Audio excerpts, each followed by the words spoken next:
बिस्मिल्लाहिर्रहमानिर्रहीम। Dear students, मैं हूं doctor Asiya Saif Alvi. 2 minutes concept clarity में डिसेंट्रलाइजेशन क्या है। डिसेंट्रलाइजेशन जैसे कि आपको नाम से नज़र आ रहा है कि डिसेंट्रलाइजेशन सेंट्रलाइजेशन का उल्ट है, यानी मरकज़ियत का उल्ट है।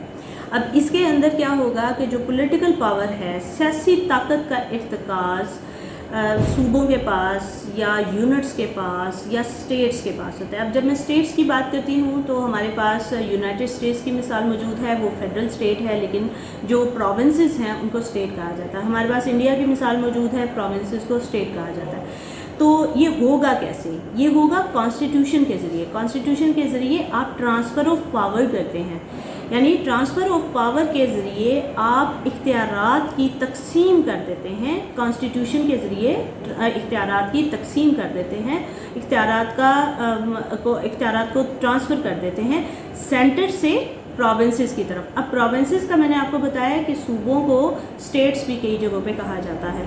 तो या कॉन्स्टिट्यूएंट यूनिट्स आप देख लें कि जो कॉन्स्टिट्यूएंट यूनिट्स हैं उनको इख्तियारात की तकसीम चली जाती है। Thank you.